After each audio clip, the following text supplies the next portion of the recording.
예배 시간이 됐습니다. 다 같이 묵상 기도 드림으로 수요일 예배 시작하겠습니다.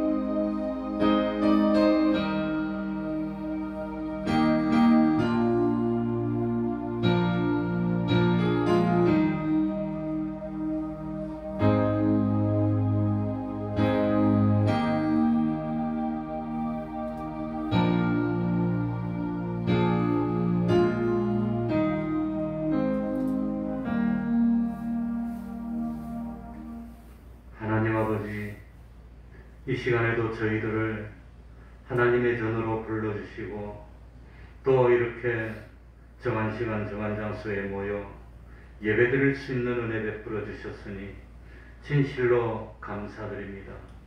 언제 어디서 무엇을 하더라도 마음에 하나님을 모시는 저희들 되게 하여 주시고 참으로 무엇을 하더라도 이 일을 통해서 하나님께 영광을 돌리고 이 일을 통해서 복음을 전파하며 이 일을 통해서 참 옛사람을 다 없애고 또 참 하나님 말씀에 순종하면서 새 사람이 강건케 되어 날마다 하나님께 영광 돌리고 하나님의 형상을 이루어 나가는 저희들이 되게 하여 주옵소서.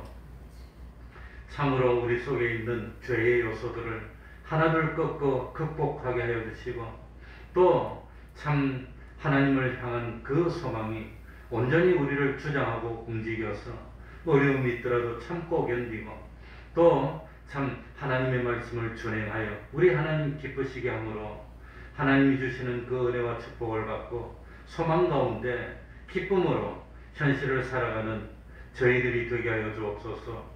하나님 아버지, 이제 이틀이 있으면 송구영신입니다. 2021년이 영원히 끝이 나고 이제 새로운 한 해가 시작이 됩니다. 하나님 아버지, 돌이켜보면 부끄럽고 못난 것뿐이고 충성한 것은 별로 없고 욕심을 내세운 것뿐입니다. 참 하나님을 믿기 때문에 그 믿음이 나를 주장하여 참 하나님이 기뻐하신다면 하기 싫은 것도 기쁨으로 할 수 있고 하나님이 원하신다면 아무리 내가 좋아하는 것이지만 하나님이 하지 말하시면 기꺼이 거칠 수 있는 하나님의 사람이 되게 하여 주옵소서. 그리하여 이제 얼마 남지 않은 금년 한 해 보내면서 고요히 명상하며 하나님과 동행하고 아직도 고치지 못한 것들, 아직도 버리지 못한 것들이 있다면 온전히 고치고 버려서 새로운 한 해는 주님과 동행하며 참 새 사람이 되어서 온전히 하나님과 참 하나님의 은혜 받아 기적같은 삶이 되게 해주시고 참 오는 새해에는 물질이 부족함이 없도록 하여 주시고 또 건강도 부족함이 없도록 하여 주시고 코로나도 능히 극복할 수 있는 저희들이 되게 하여 주시고 참으로 평온을 찾고 예전에 충성하던 그 모습으로 돌이킬 수 있도록 하여 주옵소서. 하나님 아버지, 지금도 하나님 앞에 나오지 못하고 참 헤매고 있는 심령들이 얼마나 많습니까? 긍휼 베풀어 주시고 은총 베풀어 주셔서 참으로 과거의 그 충성스럽던 그 모습들을 되찾도록 하여 주시고 참 오는 한 해에는 온전히 하나님께 영광 돌리는 한 해가 될 수 있도록 은혜 베풀어 주옵소서. 그동안 말없이 충성한 종들 참 하나님 긍휼 베풀어 주시고 은총으로 함께하여 주시고 우리 태평동교회 주일학교 중간반 기억하여서 다시금 참 열심을 내며 이 전이 차고 넘칠 수 있도록 은혜 베풀어 주시옵소서. 주님의 이름으로 먼 곳곳마다 하나님의 은총이 함께하여 주시기를 바라며 예수님 이름으로 기도하옵나이다. 아멘. 찬송 올리겠습니다. 찬송가 423장입니다. 423장입니다.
찬송가 360장, 360장입니다.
기도하겠습니다.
하나님의 말씀 신약 성경입니다. 사도행전 6장 8절입니다. 사도행전 6장 8절입니다.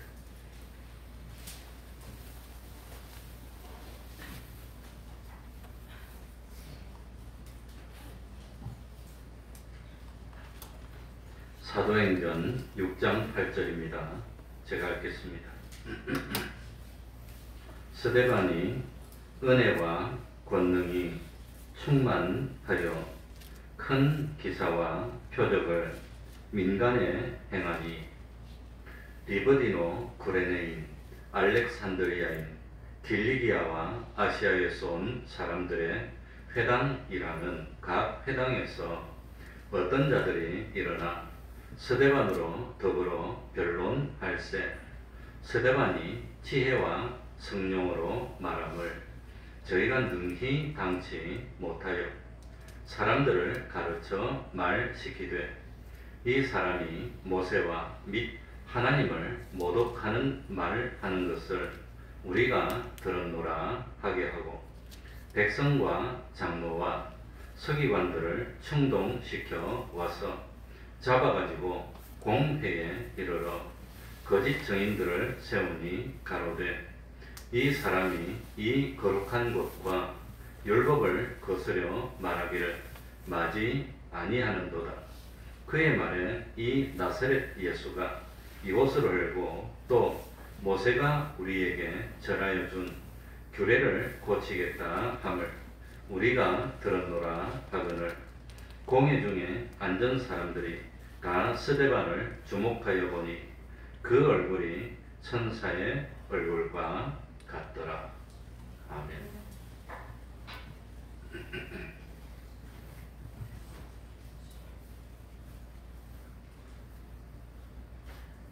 오늘 읽은 사도행전 6장에 보면 신약교회가 설립이 되고 최초로 신약의 최초로 집사님으로 선출된 사람들이 나오고 있습니다.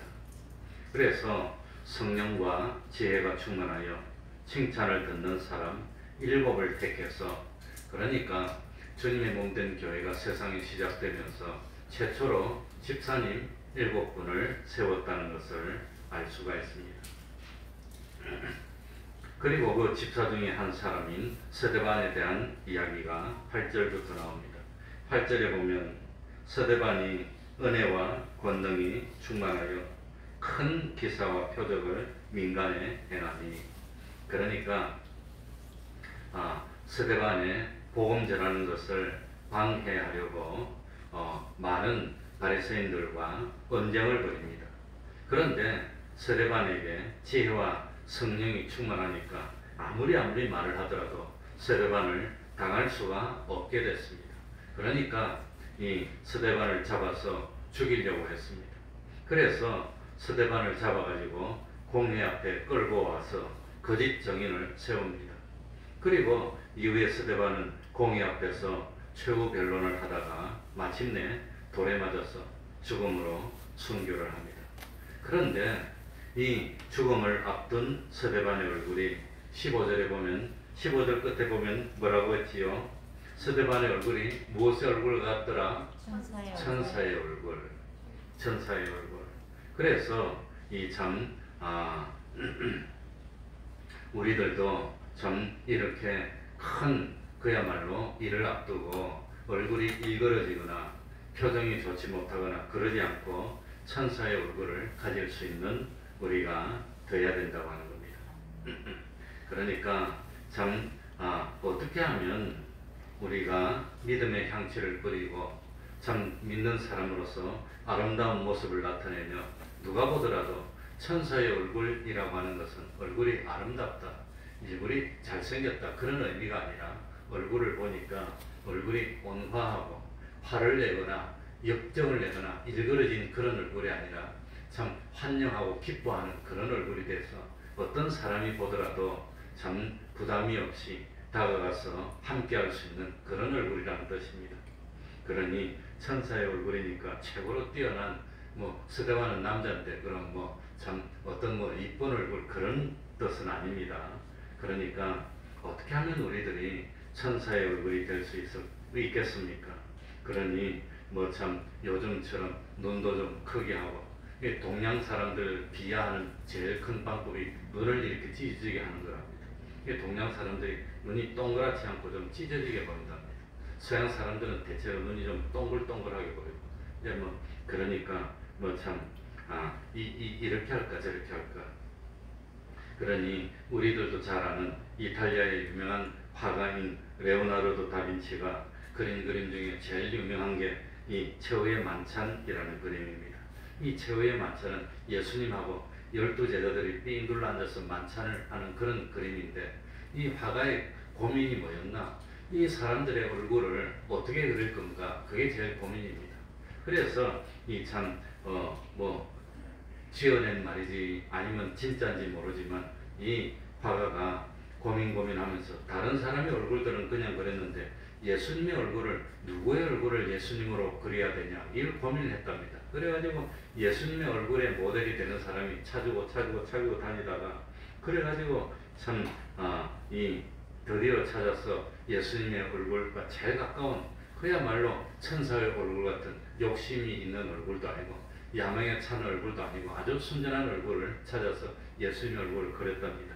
그리고 난 뒤에 제일 마지막에 힘든 게 뭐냐? 가룟 유다의 얼굴을 그려야 되는데 가룟 유다의 얼굴은 어떤 모습으로 그려야 되나 고민했답니다. 고민해서 그래가지고 모델을 찾아서 이 얼굴을 그리지를 못해서 최후의 만찬이라는 그림을 그리는데 몇 년이 걸린답니다. 그래 마침내 이 참 마지막으로 이 가룟 유다의 얼굴을 그릴 만한 모델을 찾았어요. 그 얼굴 보니까 이건 잘생기고 못생기고 그게 아니라 이 얼굴 보니까 그냥 구제불능의 어떤 참 자포자기의 어떤 그냥 욕심으로 가득 차 있는 그런 가룟 유다로 딱 맞는 얼굴이 있어서 그 사람을 데려서 그렸답니다. 이 모델은 자기가 누구의 모델인지 그걸 몰라. 자기 얼굴을 보고 누구를 그린지 그걸 몰랐는데 나중에 물어보니까 가룟 유다라고 그러더랍니다. 그래서 이 사람이 깜짝 놀라서 눈물을 흘렸대. 왜 눈물을 흘렸냐? 그러니까 이 화가 보고 당신이 지금 나를 두 번째 그리고 있다 그러더래. 두 번째. 첫 번째는 예수의 얼굴이라고 했는데 지금은 가룟 유다의 얼굴이라고 그랬다는 겁니다. 그러니 그 몇 년 사이에 예수님처럼 보였던 얼굴 인상이 찌그러져 갖고 가룟 유다의 얼굴이 되고 말았다는 겁니다. 지어낸 말인지는 모르지만 아무튼 이 참 이야기가 주는 교훈이 뭡니까? 한때는 예수님의 얼굴 같은 그런 천사의 얼굴이었는데 그런데 가룟 유다의 얼굴로 변할 수가 있다는 겁니다. 그 얼굴이라는 것은 얼굴에서 느끼는 인상이나 그런 것들이 그렇게 변할 수 있습니다. 그러니까 우리가 어떻게 살아가느냐에 따라서 예수님과 같은 성품을 나타낼 수도 있고 또 가룟유다와 같은 성품을 나타내는 얼굴이 될 수 있다고 하는 겁니다. 그 얼굴은 마음의 표현입니다. 이 마음이 얼굴로 드러나는 겁니다. 얼굴로. 그러니까 이 얼굴은 인격의 표현입니다. 그래서 링컨은 사람 나이 40이 되면 자기 얼굴에 대해서 책임질 수 있어야 된다는 그런 말을 했다고 합니다. 40이 될 때까지는 얼굴을 만들어가는 과정입니다. 그런데 40이 됐을 때는 얼굴은 이제 자기 인생의 표현이고 자기 인격의 표현이고 자기 삶의 결과라고 하는 겁니다. 그러니까 참 우리는 남들이 보면은 저 사람은 항상 얼굴이 편치가 않아요. 저 사람 항상 얼굴에 보면 걱정이 있어. 저 사람 얼굴을 보면 항상 웃고 여유가 있고 기분이 좋아. 왜 남들이 볼 때 어떻게 평가할까? 어떻게 평가할까? 예수 믿는 사람 같으면 오늘 스데반의 얼굴처럼 무슨 얼굴로 보여야 되지요? 천사의 얼굴처럼 보이는 그런 인품이. 그러니까 천사의 얼굴이라는 것은 그 인품이 천사와 같다는 뜻입니다. 그래서 우리 15절 한번 봅시다. 15절입니다. 공회 중에 앉은 사람들이 다 스데반을 주목하여 보니 그 얼굴이 누구의 얼굴과 같더라? 천사의 얼굴과 같더라. 천사의. 그러니까 스데반의 별명이 뭐냐? 천사의 얼굴이랍니다. 천사. 그러니까 이런 사람은 언제든지 부담이 되지 않아. 옆에 가기에 참 거북스럽지 않아. 항상 옆에 다가갈 수 있고 부담이 없는. 그러니 이 천사의 얼굴과 같다고 하는 말은 누구의 평가지요? 사도 바울의 평가입니까? 하나님의 평가입니까? 하나님이 사도 바울을 감동해서 평가. 이 사도행전은 아무튼 누가가 적은 건데 이 하나님의 평가라고 하는 겁니다. 그러니 참 사람은 다 죽기 전에 인상을 남깁니다. 스데반처럼 천사의 얼굴이 아니면 가룟유다 같은 그런 인상을 남기게 될 겁니다. 과연 다른 사람들은 매일매일 나를 보면서 아니면 주일마다 나를 보면서 과연 어떤 느낌을 받을까? 어떤 느낌을 받을까? 응? 그러니까 다른 사람이 내 얼굴을 보면서 저는 뭐 잘생기고 못생기고 뭐 얼굴이 어쩌고 그거보다 내 얼굴을 보면서 목사님처럼 보인다. 그러면 저는 성공한 겁니다. 그런데 목사님처럼 보이는 게 아니라 사장처럼 보인다. 그 듣기는 좋을지 모르지만 그 실패입니다. 실패. 그러니까 참 우리는 다른 사람이 볼 때 어떤 모습으로 보일까? 조춘상 집사님이 며칠 전에 날 떠보더니 딱 그러더라. 깜짝 놀라. 목사님 머리카락이 많이 빠지고 없네요. 그러더라. 그 인제 봤냐고 그래. 인제 봤냐고. 그래 오늘 시간이 나서 예전에 10년, 20년 전에 찍은 사진을 내가 봤습니다. 사진 보니까 그때는 머리카락이 찰랑찰랑 하더라고요. 지금처럼 이렇게 흔하지 않았는데 어떻게 돼서 그래 빠졌는지 빠졌어요. 우리 아버지는 연세가 90이라도 나보다 머리가 많아요 지금. 근데 우리 외가 쪽에 이 반짝반짝해서 그래서 왜 타겠나. 그러니까 이건 뭐 어쨌든지 왜 스데반의 얼굴이 천사의 얼굴 같이 되었을까요? 이목구비가 뭐 뚜렷하고 좀 남자다워서 그런 건 아닐 겁니다. 아마 스데반은 성경에 나타나는 모습이 뭐냐? 책임을 다하는 사람입니다. 저 사람은 뭘 맡더라도 자기 책임을 다해. 그런 사람 하나님이 기뻐하고 책임을 다하는 사람, 성령이 충만한 사람, 그런 사람이 되어야 된다고 하는 겁니다. 그러니까 이 참 스데반이 왜 천사의 얼굴이 됐습니까? 첫 번째는 스데반은 자기에게 주어진 책임을 다하는 사람이었습니다. 그래 우리 교회에도 남들이 말은 안 하지만 저분은 책임을 딱 맡으면 천하 없어도 무슨 일이 있어도 틀림없이 와가지고 그 책임을 다해 그런 분이 있습니다. 그래서 처음에는 오해도 하고 다른 사람이 좀 주목도 안 했는데 1년, 2년, 3년, 4년 겪어보니까 딱 자기 맡은 그것만 하고 그 이상은 간섭도 안 하고 나서지도 않고 딱 자기 책임 맡은 그것은 틀림없이 하는 겁니다. 1년, 2년, 3년, 4년, 5년이 가더라도 변함없이 하는 걸 보고 사람이 이렇게 해야 되겠구나 그랬다는 겁니다. 그러니까 살아가면서 최고로 마음이 뿌듯할 때가 언제지요? 내 책임을 다했을 때, 내 맡은 사명을 다했을 때, 그때가 마음이 제일 뿌듯하고 편안하다고 하는 겁니다. 그래 참 마땅히 해야 할 책임이 있을 때 그 책임을 다했을 때는 마음이 그렇게 편안하고 참 마음이 온유하고 기분이 좋고, 책임을 다하지 못했을 때 항상 마음이 불안하고 불편한 겁니다. 그래서 책임이라고 하니까 뭐 이제 참 2021년 주일은 끝이 났고 오는 주일은 2022년 첫 번째 주일입니다. 우리 태평동교회는 항상 첫 주일에 성찬을 했는데 작년에도 못했고 이제 금년에도 못했고 오는 새해도 못할 것 같습니다. 아무리 생각하고 기도를 해도 이거 뭐 쟁반 받쳐놓고 돌리는 거, 이거는 여러 사람 돌리는 건 아무래도 위험해서 안 될 것 같아요. 그러니까 손소독도 다 하고 하지만 혹시라도 모르니까, 그러니 오미크론 변화 이후에는 마스크도 뭡니까 KF94 아닌 거는 효과가 없답니다. KF94만 써야 되는데 그냥 황금 마스크는 그거는 써나 말아랍니다. 그러니까 교회 올 때는 그래도 공공장소에 올 때는 꼭 KF94를 써야 되고, 그러니 책임 이야기하니까 갑자기 그냥 요즘 최경수 집사님이 어떻게 됐냐고 물어보는 사람들이 있던데, 그 어떻게 됐냐 그랬는데 한참 물어볼 때 통화가 옵니까 전화가 옵니까 한 번도 한 적이 없습니다. 그랬는데 하필이면 어젠가 어제 전화가 왔어요. 목사님하고 전화가 왔길래 어디고 그러니까 한국에 와 있습니다 그러더라고요. 언제 왔나 그러니까 25일 날 왔대. 근데 25일 날 왔는데 왜 교회 못 왔나 그랬더니 격리 중이랍니다. 그러니까 지금 또 격리 안 하다가 격리를 시작해서 그전에는 보름 동안 격리인데 지금 열흘 격리랍니다. 열흘 동안 격리해야 되니까 25일 날 왔으니까 1월 4일까지 격리면 1월 뭐 며칠이 주일이더라 2일인가 2일이 주일이니까 그때도 모르고 1월 9일 날 교회 오고 그 다음에 또 바로 몽골로 또 간답니다. 그러니까 한 주일 오고 또 가야 되는데 그래 잘 됐다 지금 왔으니까 우리 1월 둘째 주에 회계 보고 하는데 그거 매년 최경수 집사가 다 책임지게 그거 만들어 놓고 그래 보내줬더니 좋아요. 또 자기가 만들겠다고 또 그래서 지금 보내줬습니다. 그러니까 하나님이 책임을 다하도록 아마 이때 딱 보내줘서 몽골은 멀고 뭐 그건 잘 안 되고 왔다 갔다 잘 안 되는데 그건 인터넷이 거의 없답니다. 그리고 최경수 집사 일하는 데가 저 몽골 중에서도 철도 놓는데 저 시골이랍니다.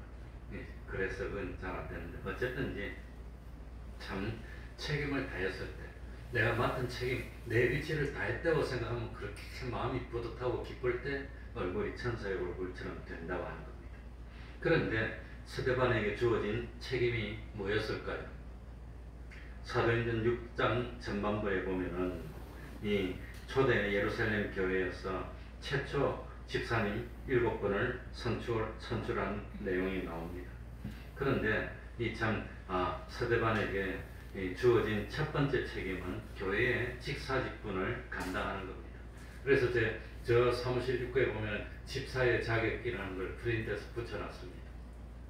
저 자격을 붙여놓은 것은 저 자격은 내가 만든 게 아닙니다. 아마 40몇 년 전에 우리 교단에서 만든 건데 아직도 안 바뀌고 그대로입니다. 저 중에 내가 딱 하나만 뺐습니다. 하나 뺀 그건 뭐냐면 개를 안 하는 자 그게인데 요즘은 개가 뭔지도 모를 거예요. 우리가 어릴 때는 개를 많이 했습니다.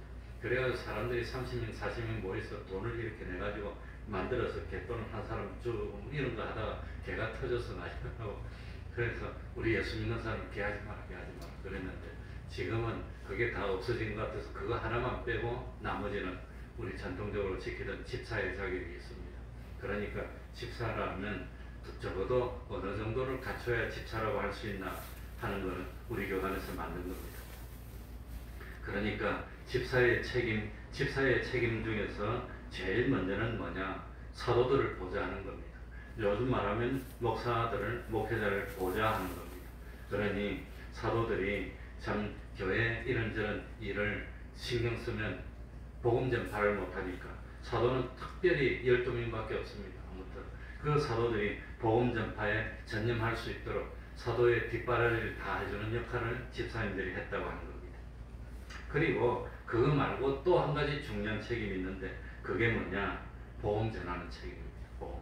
그래서 우리 집사의 자격 중에서 첫 번째가 뭔지 기억이 잘 안 나는데 주일 성수입니다.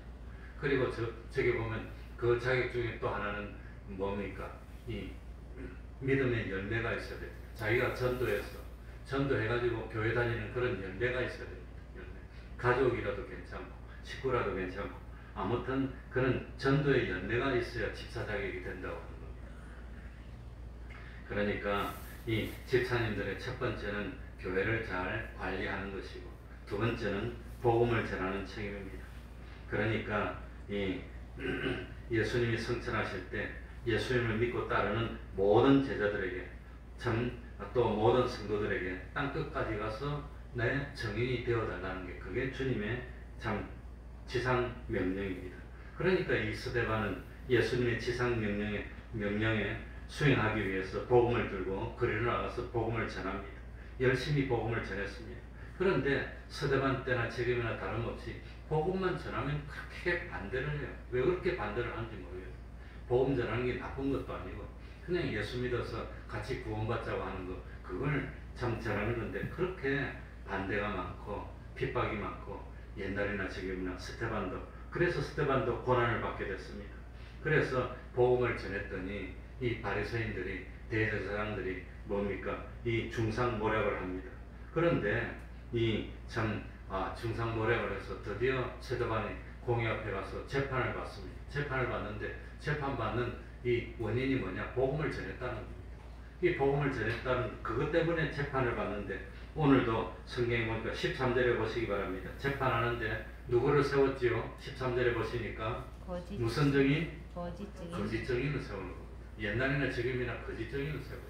거짓 증인을 세워가지고 거짓말로 해서 없는 죄를 만들어서 스데반의 사형 선고를 하고 사형을 집행하는데 참 지금은 교수형이고 미국에서는 전기의자 아니면 약물입니다. 주사인데 예수님 당시에는 돌로 쳐서 죽이는 겁니다. 얼마나 비참합니까? 그런데 이 돌로 쳐서 죽임을 당하는 때 스데반의 얼굴이 어땠냐? 천사의 얼굴이었다고 합니다. 근심 걱정이 가득 차고 이게 분노로 가득 차고 그런 얼굴이 아니라 천사의 얼굴이었다고 하는 겁니다. 그러니 스데반이 어떻게 죽음을 맞이하면서 그것도 뭐 자연스러운 죽음이 아니라 돌에 맞아서 죽는 죽음을 맞이하면서 어떻게 얼굴이 천사처럼 참 빛나는 그런 표정이 될 수 있었을까? 그러니 스데반은 잘못한 게 없습니다. 오늘날 복음 전하는 예수 믿는 사람이 잘못한 게 뭐가 있습니까? 뭘 속였습니까? 훔쳤습니까? 다른 사람을 괴롭힙니까? 그런 거 없는데도 그런데도 자기를 죽이려고 하니 얼마나 억울하고 힘들었겠습니까? 그런데 모든 사람이 스데반을 봅니다. 15절에 보면은 공회 중에 앉은 사람들이 다라 그랬습니다. 전부 다 이제 저놈이 죽을 때가 됐는데 어떤 표정을 하나 떡 봤더니 아직 두려움에 떠는 얼굴도 아니고 증오심으로 불타는 얼굴도 아니고 딱 봤더니 얼굴이 평온한 겁니다. 어떻게 죽음을 앞둔 사람이 저렇게 평온할 수가 있어?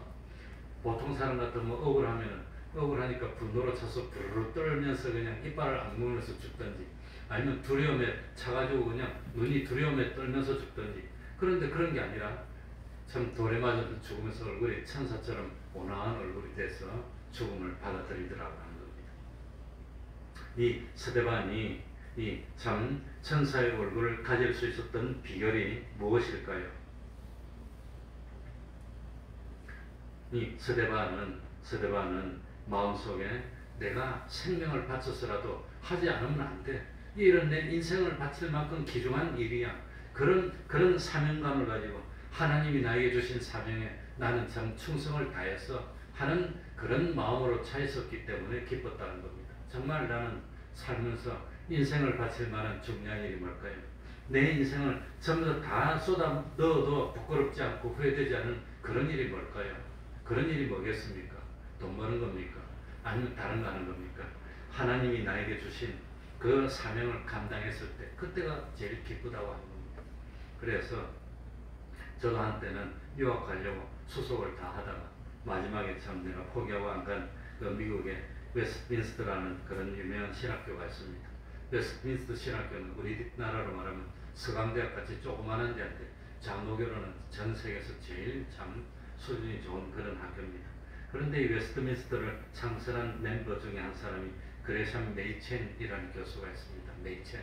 이건 변증학을 가르치는 유명한 교수인데 그런데 이 메이첸이라는 교수가 마지막에 임종할 때 그때 참 이 교수님은 침대에 누워있고 나머지 동료들하고 제자들이 침대를 삥 둘러서서 딱 쳐다보고 있으니까, 그러니까 메이첸 교수님이 죽기 전에 뭐라고 하고 죽었냐면, 하늘 문이 열리는 것을 내게 보이는구나. 내 일생 동안 나와 함께 하시면서 나를 붙들어 주시고 나를 의의 길로 인도해 주신 주님께 진심으로 감사를 드립니다. 그러고 참 죽었다고 합니다. 그러니까 참 평생에 아마 그 당시에 미국의 신학교 교수들이 독신이 그리 많았다고 합니다. 아마 뭐 형편 때문에 그랬는지 아무튼 뭐 독신주의자는 아닌데, 그러니까 아마 교수들이 삥 하고 제자들이 둘러섰지 않나 싶은데 그건 모르겠습니다. 결혼하시는 분인지. 그런데 평생 나는 하나님 주신 사명을 감당하다가 이제 갑니다.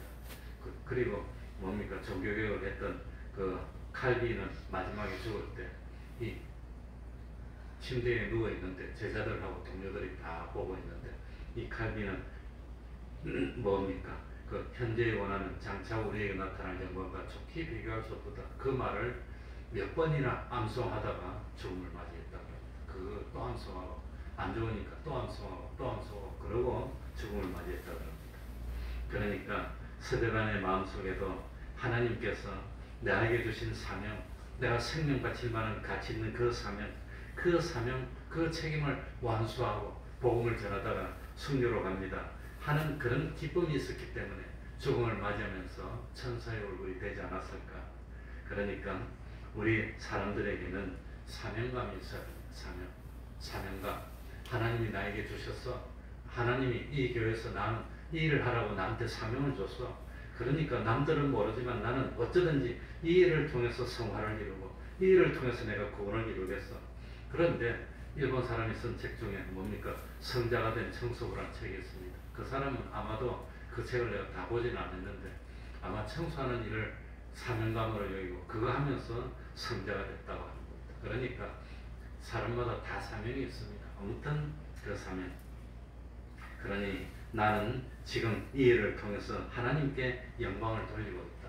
장사를 하더라도 우리 가게에 들어오는 사람에게 물건만 파는 게 아니라 내가 복음을 전하겠다는 그런 사명을 가지고 장사를 하는 겁니다. 그러니까 한 사람 한 사람에게 이거 뭐 함부로 대할 수가 없고 뭐 어떻게 할 수가 없어. 그러니까 이 장사를 하더라도 사명, 직장생활을 하더라도 사명, 무슨 일을 하더라도 나는 이 일을 단지 돈 벌기 위해서 하는 게 아니라 이 일을 통해서 복음을 전하고 이 일을 통해서 하나님께 영광을 돌리고, 바로 이 내가 참 있는 직장 요 일은 하나님이 나를 선교사로 여기 파견해서, 선교사는 외국만 가는 게 아닙니다. 이 우리 근처도 가는 겁니다. 그것도 선교입니다. 그러니까 여기 선교사로 파견했으니까 내가 이 일을 하면서 복음을 전하겠다. 그래서 저도 LG 다닐 때 여의도에서 근무할 때 그때 참 선교사가 한 번 와서 강연을 할 때 내가 들었습니다. 사원들을 모아놓고 강연을 하는데, 근데 그분은 OM이라는 선교 단체에 들어가서 그 들어갈 때도 시험 쳐서 들어갔답니다. 그 국제적인 단체인데, 그래가지고 OM에 들어가가지고 OM에서 어디를 파견했냐면 동남아의 어느 나라를 파견했어요. 근데 이분이 서강대학교 경제학과에서 석사학위를 받고 그 나라에 갔는데 그게 벌써 수십 년 전의 일이니까, 제가 직장생활 한 지가 34년 전이니까 아무튼 그러니까 그분은 그보다 더 훨씬 전에 간 겁니다. 그러니 한 40년 전에 갔는데, 가는데 그 나라에 뭡니까, 교수원이 부족하고 대한민국이 새마을운동에서 막 나라가 발전되니까 이 경제학을 가르치면서 새마을운동을 소개해서 우리나라를 좀 잘 되게 해달라고 그래가지고 이 정식 교수는 아니고 처음에 강사로 맡았을 겁니다. 그래가지고 선교사로 파송됐는데 그냥 앉아가지고 하루 24시간 복음 전하는 게 아니라 거기에서 교수를 하든지 어느 직장일을 하든지 무슨 일을 하면서 선교하는 겁니다. OM. 그래가지고 그 나라에 교수가 돼가지고 선교를 일을 하면서 이렇게 했다고 아무튼 간증하는 들었습니다. 그러니까 선교사라고 해서 외국에 가가지고 그냥 뭐 완전히 풀타임 선교가 아니라 거기서 무슨 일을 하면서 선교를 하는 겁니다. 일을 하면서 학생들을 가르치면서 성경 공부도 시키고 아무튼 그런 식으로. 그러니까 참 하나님께서 이 일을 하라고 나를 선교지로 보내서 이 일터는 나의 선교지. 여기서 내가 선교사가 돼가지고 복음을 전하고 하나님을 증거해야지. 그런 마음으로 해야 된다는 겁니다. 그래야 됩니다. 그러니 참 나의 인생에 있어서 나에게 가장 큰 영향을 준 사람이 누굴까? 그래서 저는 참 우리 스승이 있는 백영희 목사님이 나한테 영향을 많이 줬고, 또 우리 할아버지 신대균인데 그 할아버지 목사님이 나한테 가장 영향을 많이 끼친 게 아닌가. 그러니까 세상에서 가장 존경하는 사람이 누굽니까? 가장 좋아하는 사람이 누굽니까? 보통 학생들 누구를 좋아하지요? 연예인죠.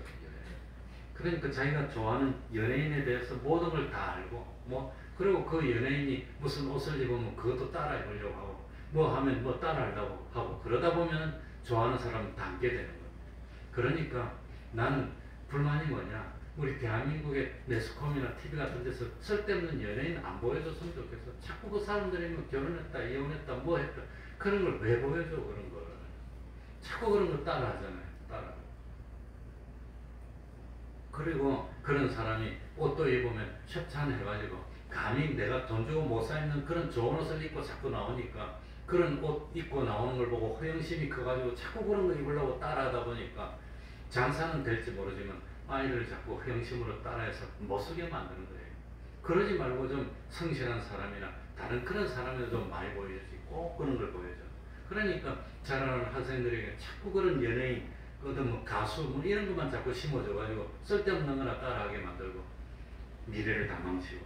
그래서 저는 그게 불만이었습니다. 아주 불만이. 그러니까 자꾸 참 자기 이상적인 모델, 좋아하는 사람을 보고 흉내내다가 따라하다가 그 사람을 닮게 되는 겁니다. 그런데 우리 예수 믿는 사람, 참 우리에게는 정말로 모델이 되는 분이 누구라 말이지요? 예수님이 우리 원형입니다. 예수님을 따라가고 예수님처럼 살고 예수님이 성공한 성공이 우리 성공이 되어야 되는 겁니다.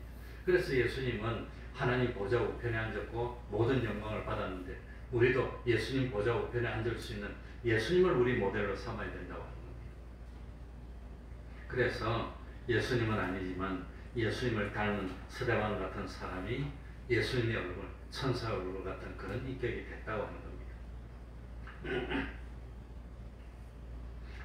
이 스데반이 어떤 사람이었나 3절에 나옵니다. 우리 3절 한번 읽어봅시다. 형제들아 다 같이 읽어보겠습니다. 시작. 형제들아 너희 가운데서 성령과 지혜가 충만하여 칭찬 듣는 사람 7을 택하라. 우리가 이 일을 저희에게 맡기고.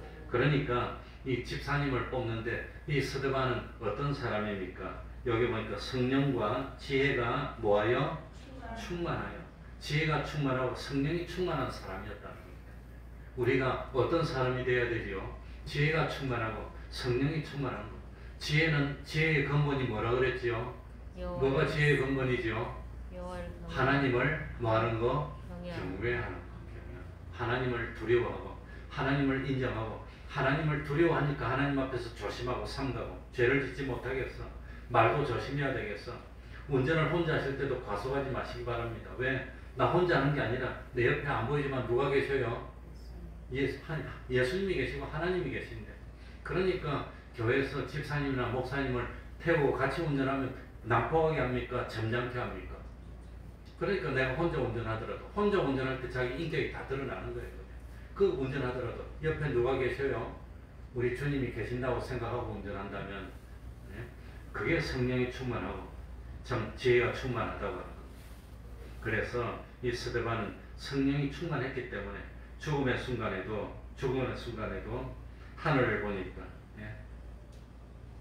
하나님이 참 우편에 계신 것을 그걸 보게 됐다고 하는 겁니다. 그러니까 우리가 성령이 충만한 사람이 되어야 됩니다. 이 스데반이 마지막 죽는 장면이 어디 나오느냐? 사도행전 7장 55절에 나옵니다. 한번 볼까요? 사도행전 7장 55절.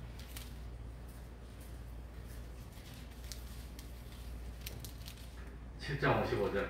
우리 다 같이 한번 읽어봅시다. 스데반이 다 같이 읽겠습니다. 시작. 스데반이 성령이 충만하여 하늘을 우러러 주목하여 하나님의 영광과 및 예수께서 하나님 우편에 서신 것을 보고. 그러니까 스데반이 돌에 맞아서 죽는 순간에 뭘 봤습니까? 누가 날 돌던지나 눈을 부릅뜨고 이렇게 본 게 아니라 어디를 봤어요? 하늘을 우러러 보니까 하나님이 문을 열어줬어. 그러니까 하늘의 문이 열려가지고 하늘을 보니까 누가 보였습니까? 누가 보여요? 예? 예수께서 하나님이 보였고 하나님의 영광이 보이고 예수님이 하나님 우편에 서신 것을 보면서 예수님이 일어서서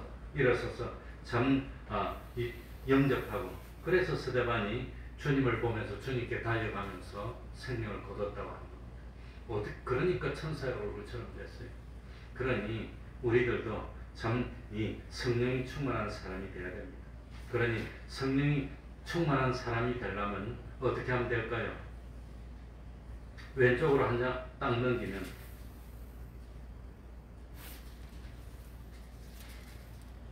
아니네.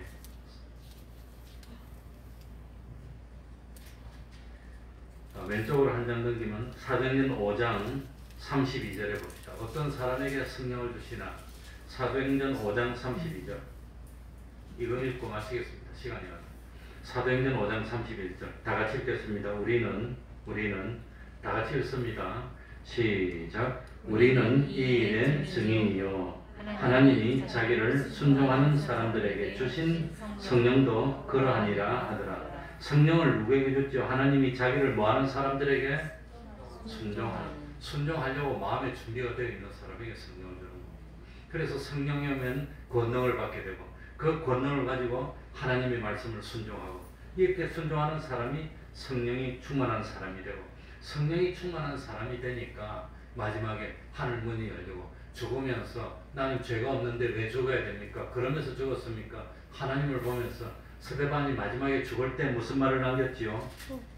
무슨 말을 남겼지요? 60절에 보면 사도행전 7장 60절에 보면 무릎을 꿇고 크게 불러 가로되 주여 이 죄를 저들에게 뭐하지 마옵소서. 누가 죽으면서 이랬지요? 예수님이 자기를 십자가에 못 박고 창으로 허리를 찌르는 사람 보고 이 사람들이 자기가 무슨 일을 하는지 모르고 있으니까 저 죄를 용서해달라고 죽었는데 스데반도 예수님에게 배워서 죽으면서 생명이 마지막에 꺼지면서 이 죄를 저들에게 돌리지 말라고 용서해주고 죽었어요. 그러니까 스데반은 마지막에 죽으면서도 미워하면서 죽은 게 아니라 뭐하면서 용서하고 사랑하면서 죽었다는 겁니다. 그러니까 얼굴이 천사의 얼굴처럼 됐습니다. 그러니 우리들도 성령이 충만해서 스데반처럼 이렇게 천사의 얼굴을 가지고 다른 사람들에게 복음을 전할 수 있는 그런 사람이 됐으면 좋겠습니다. 기도하겠습니다. 하나님 아버지, 세상의 이 모든 복음 전하는 일들이 내 능력과 내 노력과 내 힘만으로는 되지 않는 줄 압니다. 그래서 우리 주님도 제자들에게 예루살렘을 떠나지 말고 아버지의 약속하신 성령을 기다리고 성령이 충만히 임하면 능력이 생기고 능력이 생기면 하나님의 능력을 힘입어서 복음을 전하게 되고 내가 복음을 전할 때 성령님이 역사하여서 내가 복음을 전하는 그 복음을 듣는 사람의 마음의 문을 성령님이 열어주시면 그러면 내가 전하는 복음을 듣고 주님을 영접하여 변화되고 회개하고 참 믿음의 사람이 되어서 구원의 길을 가게 되는 그런 일이 생길 줄 압니다. 하나님 아버지, 때가 참 악하고 세상이 점점 악하지만 그러나 악한 세상에서도 복음을 전할 수 있는 저희들이 되게 하여 주시고 참 이 주님이 세상에 오신 목적도 잃어버린 한 양을 찾아서 되찾기 위해서 찾아서 구원으로 인도하기 위해서 오셨는데 우리들도 그 일을 하다가 주님 부르시면 갈 수 있는 저희들이 되게 하여 주옵소서. 우리가 장차 주님의 그리스도의 심판대 앞에 서야 되는데 심판대 앞에 섰을 때 주님이 너는 세상에 살면서 나를 사랑했느냐? 너는 세상에 살면서 무슨 일을 했느냐고 물어본다면 복음을 전하고 어린 양들을 먹여서 장성한 양으로 만드는 그 일을 했습니다 하고 대답할 수 있는 저희들이 되게 하여 주옵소서. 하나님 아버지, 이제 금년 이틀 남았습니다. 하나님, 고요히 생각하면서 지나간 날들을 돌이켜보고 고칠 것을 고치고 부족한 것을 채우면서 오는 한 해에는 같은 잘못을 반복지 않도록 하여 주시고 더욱더 하나님과 가까워지며 믿음이 점점 장성한 믿음이 되게 하여 주시고 더욱더 세상의 좋은 것으로 복을 받고 하늘나라의 신령한 것으로 많은 복을 받아서 기쁨이 넘치는 한 해가 될 수 있도록 은혜 베풀어 주시옵소서. 예수님 이름으로 기도하옵나이다. 아멘. 찬송 올리겠습니다. 찬송가 397장입니다. 397장입니다.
주기도문으로 예배를 마치겠습니다.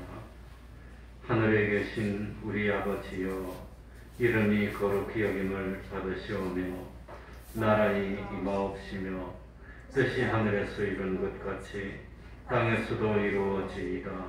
오늘날 우리에게 일용할 양식을 주옵시고 우리가 우리에게 죄 지은 자를 사하여 준 것 같이 우리들을 사하여 주옵시고 우리를 시험에 들게 하지 마옵시고 다만 악에서 구하옵소서. 대개 나라와 권세와 영광이 아버지께 영원히 있사옵나이다. 아멘.